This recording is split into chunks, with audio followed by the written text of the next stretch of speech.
भारत को पाकिस्तान के खिलाफ मिला सबसे बड़ा सबूत। पाकिस्तान ने भारत में तबाही मचाने के लिए इस्तेमाल की चाइनीज मिसाइल और टर्की ड्रोन। पंजाब के होशियारपुर में मिला चीन का बना रॉकेट, जिसे सेना ने किया नष्ट, जांच जारी।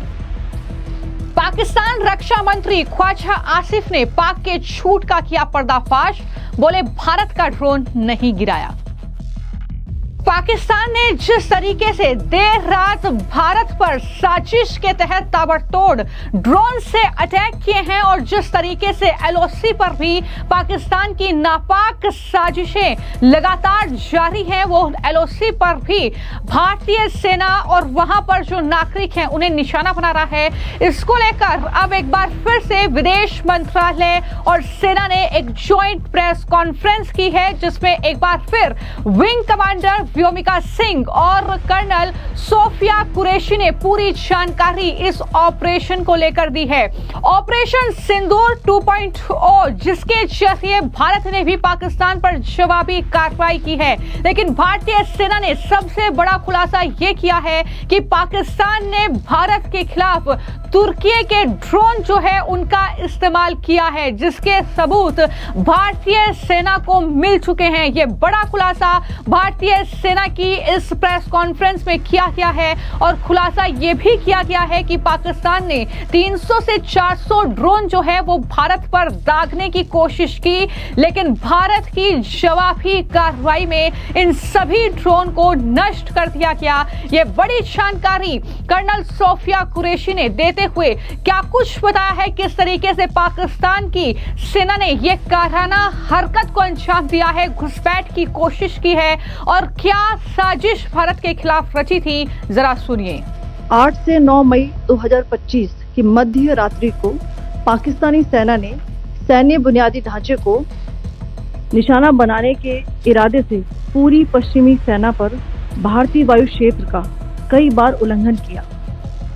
यही नहीं बल्कि पाकिस्तानी सेना ने नियंत्रण रेखा पर भारी कैलिबर वाले हथियारों से गोलीबारी भी की।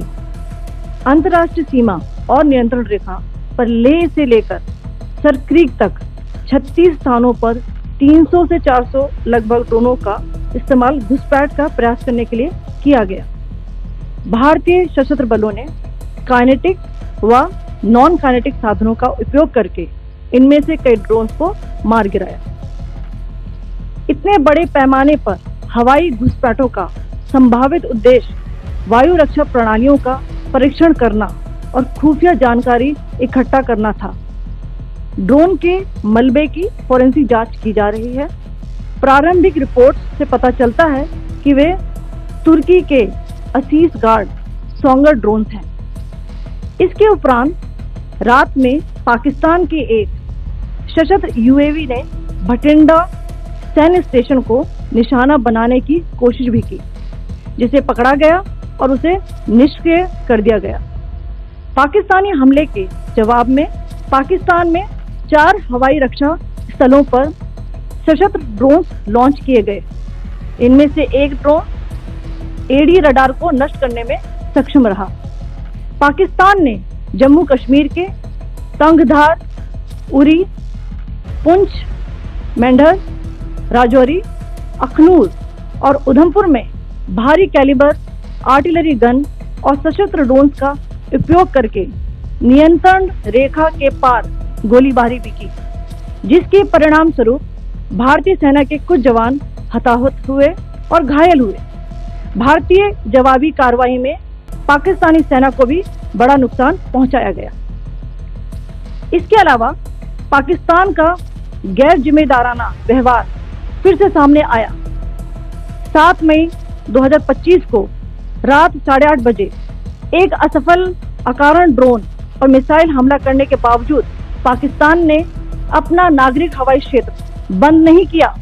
पाकिस्तान अपने नागरिक विमानों को ढाल के रूप में इस्तेमाल कर रहा है, जबकि उसे अच्छी तरह से पता है कि भारत पर उसके हमले से हवाई रक्षा की तीव्र प्रतिक्रिया होगी। यह भारत और पाकिस्तान के बीच अंतर्राष्ट्रीय सीमा के पास उड़ान भरने वाले अंतर्राष्ट्रीय उड़ानों सहित नागरिक विमानों के लिए सुरक्षित नहीं है। यहाँ स्क्रीन शॉट में पंजाब सेक्टर में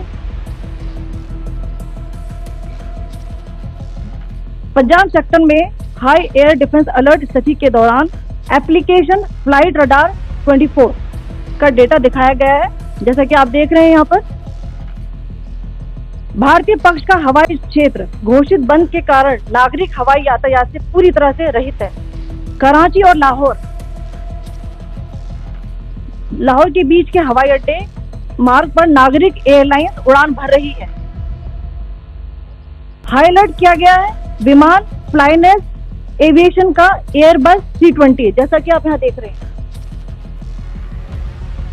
जो कि शाम को 5:50 बजे दमम से शुरू हुआ और रात को 9:10 बजे लाहौर में उतरा। ये सारा डिटेल्स आप यहाँ देख रहे हैं, ये डिटेल्स यहाँ लिखा हुआ है। Can you see this?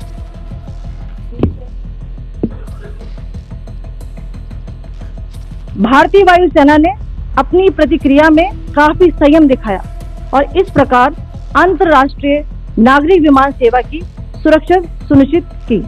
धन्यवाद। जय हिंद। तो कर्नल सोफिया कुरैशी को आपने सुना, जिन्होंने बकायदा एक मैप के जरिए ये समझाया है, मीडिया को जानकारी दी है, देशवासियों को जानकारी दी है कि पाकिस्तान जो ये कह रहा था कि उसने अपने एयर स्पेस बंद कर दिए हैं, लेकिन पाकिस्तान का जो सिविलियन एयर स्पेस था वो खुला था। पाकिस्तान ने अंधेरे में रखा एक तरीके से और भारत पर ये ड्रोन दागे। भारतीय सेना मुस्तैद थी, भारत की सेना ने ये जवाबी कार्रवाई की। पाकिस्तान में भी 4 जगहों पर भारत ने ड्रोन से मिसाइल से हमले किए हैं। यह जानकारी भी इस प्रेस कॉन्फ्रेंस में दी गई है।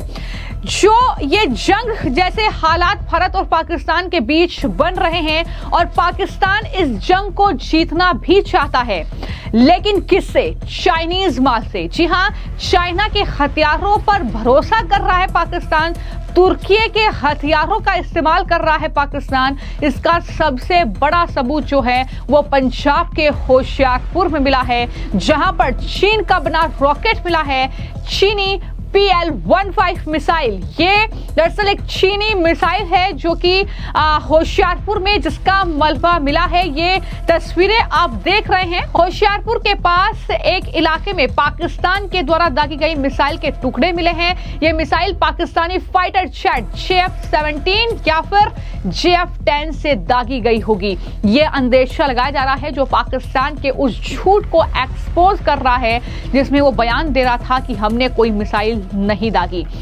बीती रात पाकिस्तान ने जालंधर और पठानकोट समेत पंजाब के कई इलाकों में मिसाइलें दागी थी, जिन्हें भारतीय सेना ने भारत के S-400 यानी सुदर्शन चक्र से हवा में ही नष्ट कर दिया था। भारत ने चीन के सभी चाइनीज हथियारों को नष्ट कर दिया।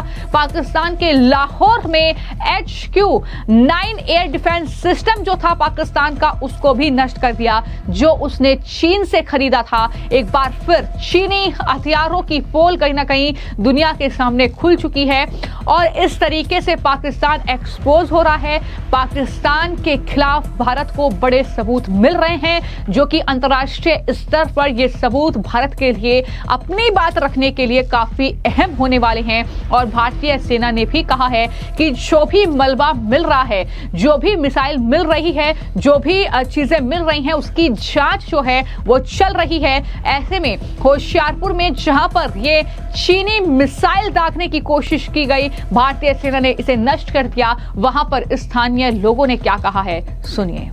सिस्टम ने जी साड़ी देश की रक्षा की है, सानू उसके ऊपर पूरा मान है और सानू पूरा विश्वास है। असं इंडियन आर्मी के नाल खड़े हैं, जितने भी कहेगी सरकार, जितने भी कहेगी असीं नाल। कल कोई तकरीबन कोई 4-5 बजे ਦੇ तकरीबन पता ਚੱਲਿਆ ਸੀਗਾ ਕਿ ਇੱਥੇ ਇੱਕ ਮਿਜ਼ਾਈਲ ਡਿੱਗੀ ਹੈ ਤੇ ਜਦੋਂ ਪਤਾ ਲੱਗਿਆ ਸਥਾਨਿਕ ਬੰਦੇ ਨੂੰ ਜਿਹਦੀ ਜ਼ਮੀਨ ਹੈ, ਉਹਨਾਂ ਨੇ ਸਰਪੰਚ ਸਾਹਿਬ ਨੂੰ ਇਨਫੋਰਮ ਕੀਤਾ ਹੈ। ਇਨਫੋਰਮ ਕਰਨ ਤੋਂ ਬਾਅਦ ਉਹਨਾਂ ਨੇ ਅੱਗੇ ਥਾਣੇ ਦੇ ਵਿੱਚ ਇਨਫੋਰਮ ਕੀਤਾ ਹੈ। SHO ਸਾਹਿਬ ਆਪਣੀ ਟੀਮ ਲੈ ਕੇ, ਪੂਰੀ ਟੀਮ ਲੈ ਕੇ ਇੱਥੇ ਪਹੁੰਚ ਗਏ ਨੇ। ਉਹਨਾਂ ਨੇ ਆਪਣੀ ਕਸਟਡੀ ਦੇ ਵਿੱਚ ਇਹਨਾਂ ਨੂੰ ਕੀਤਾ ਹੈ ਤੇ ਸਥਾਨਕ ਲੋਕਾਂ ਦੇ ਵਿੱਚ ਥੋੜਾ ਰੋਸ਼ ਦਾ ਮਾਹੌਲ ਹੈ, ਥੋੜੇ ਸਹਿਮੇ ਹੋਏ ਨੇ ਤੇ ਜਿਹੜੀ ਇਹ ਵਾਰਦਾਤ ਹੋਈ ਹੈ। ਬਾਕੀ ਕੱਲ ਇੱਥੇ NMC ਦੀ ਟੀਮ ਵੀ ਜਿਹੜੀ ਆਈ ਸੀਗੀ, ਉਹਨੇ ਵੀ ਆ ਕੇ ਇੱਥੇ ਚੈੱਕ ਕੀਤਾ ਸੀਗਾ। ਉਸ ਤੋਂ ਬਾਅਦ ਹੁਣ ਆਰਮੀ 에ਅਰ ਫੋਰਸ ਦੀ ਜਿਹੜੀ ਟੀਮ ਹੈ ਉਹ ਆ ਕੇ ਇਹਨੂੰ ਚੈੱਕ ਕਰੂਗੀ ਕਿ ਇਹ ਡਿਫਿਊਜ਼ ਹੈ ਜਾਂ ਇਹਨੂੰ ਡਿਫਿਊਜ਼ ਕਰਨਾ ਪਊਗਾ। तो एक तरफ पाकिस्तान अपना असली चेहरा दुनिया को दिखा रहा है कि कैसे हम एक देश के तौर पर आतंकिस्तान को तैयार कर रहे हैं, हम आतंक को वहां पर पाल रहे हैं। और पाकिस्तानी रक्षा मंत्री ख्वाजा आसिफ ने अब अपनी संसद में ही ऐसा खुलासा किया है जो पाकिस्तान की सेना और सरकार की पोल खोल कर रख देगा। पाकिस्तान जो भारतीय ड्रोन को मार गिराने का दावा कर रहा था, उस पर कुछ ड्रोन हमारे इलाके में नजर आए, ये कहना है ख्वाजा आसिफ का। और वो कह रहे हैं कि इन ड्रोन को हम मार सकते थे, लेकिन उसे सेना के जवानों ने छोड़ दिया। इसके पीछे वो तर्क दे रहे हैं कि अगर इन ड्रोनों को मारा जाता तो भारत हमें ट्रेस कर लेता, भारत हमारा जो डिफेंस सिस्टम है उसको ट्रेस कर लेता और जिसका खामियाजा हमें उठाना पड़ता। तो इस तरीके की दलीलें दी जा रही हैं। इस तरीके से पाकिस्तान के जो ये मंत्री हैं ख्वाजा आसिफ ना सिर्फ ड्रोन को लेकर ये बात कह रहे हैं, बल्कि किस तरीके से मदरसे के बच्चों का इस्तेमाल जो है भारत के खिलाफ इस जंग में पाकिस्तान कर रहा है, वो भी खुलासा कर रहे हैं और कह रहे हैं कि मदरसे के बच्चे हमारे बचाव के काम में आ रहे हैं। आसिफ कह रहे हैं कि बच्चे एक तो धार्मिक काम को बढ़ावा दे रहे हैं, वहीं भारत के अटैक के वक्त बचाव के भी काम आ रहे हैं। तो ये जो बयान है ना पाकिस्तान की, ये जाहिर तौर पर पाकिस्तान को अभी अंदाजा नहीं है शायद, लेकिन आने वाले वक्त में कितना महंगा ये उन्हें पड़ने वाले हैं, कितना भारी पड़ने वाले हैं, ये जाहिर तौर पर उन्हें पता चलेगा। जिस तरीके से अभी तो तुर्की और चीन के हथियारों के भरोसे वो सोच रहे हैं कि भारत से जो ये पंगा वो लिया है इसमें वो जंग जीत जाएंगे, लेकिन पाकिस्तान ने जाहिर तौर पर अपने लिए खड्डा खोदा है और उसमें अब किस तरीके से पाकिस्तान फंसेगा ये आने वाले वक्त में जाहिर तौर पर देखना होगा। फिलहाल आपकी इस पूरे मामले को लेकर क्या राय है, हमें कमेंट बॉक्स में जरूर लिखें। धन्यवाद। Good afternoon to you all. On the intervening night of 8-9 May 2025, Pakistan military carried out multiple violations of Indian airspace along the entire western border with an intent to target military infrastructure. Pakistan military also resorted to firing of heavy caliber weapons along the line of control. Along the international border and line of control, drone intrusions were attempted from Leh to Sar Creek at 36 locations with approximately 300 to 400 drones. Indian Armed Forces brought down a number of these drones using kinetic and non-kinetic means. The possible purpose of these large-scale aerial intrusions were to test the AD systems and gather intelligence. Forensic examination of the drone debris is being undertaken. Preliminary reports suggest them to be of Aziz Guard Songa drone of Turkey. Later in the night, an armed UAV of Pakistan attempted to target Bhatinda military station, which was detected and neutralized. In response to the Pakistani attack, armed drones were launched at 4 air defense sites in Pakistan. One of the drones was able to destroy an AD radar. Pakistan also carried out artillery shelling across the line of control using heavy caliber artillery guns and armed drones at Tandhar, Uri, Poonch, Mendhar, Rajouri, Akhnur and Udhampur in Jammu and Kashmir area, which resulted in some losses and injuries to Indian Army personnel. Pakistan Army also suffered major losses in Indian retaliatory fire. Additionally, Pakistan's irresponsible behavior again came to fore.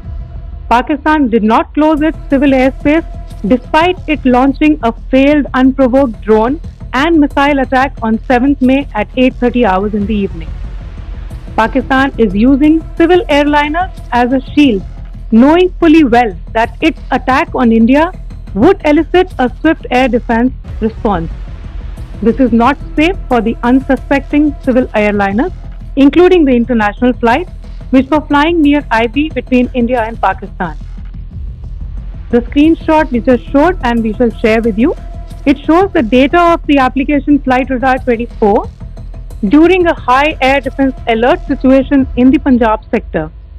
As you have seen, the airspace on the Indian side is absolutely devoid of civil air traffic due to our declared closure. However, there are civil airlines flying the air route between Karachi and Lahore.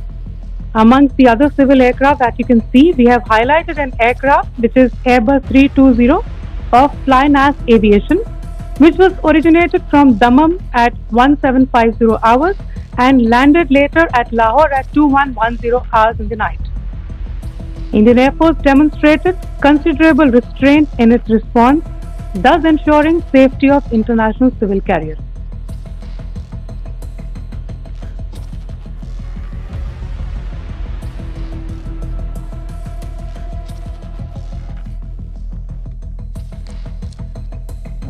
Thank you, Colonel Qureshi, Wing Commander Singh. I have just a few points to share in addition. कल रात की पाकिस्तानी सेना की कायरतापूर्ण गतिविधियों से आपको colonel Qureshi और विंग कमांडर सिंह ने पहले ही अवगत करा दिया गया है. These provocative and escalatory actions that were taken by Pakistan last night were targeted at Indian cities and civilian infrastructure, in addition to some military targets. The Indian Armed Forces responded proportionately, adequately and responsibly. ये जो हमले हुए कल रात को भारतीय सैन्य इकाइयों ने पर्याप्त रूप से और एक जिम्मेदाराना रुख अपनाते हुए इन हरकतों का उत्तर दिया. What I want to underline is that the official and blatantly farcical denial of these attacks that Pakistan carried out by the Pakistani state machinery is yet another example of their duplicity and the new depths that they are plumbing in their quest for disinformation. The other point in the same vein is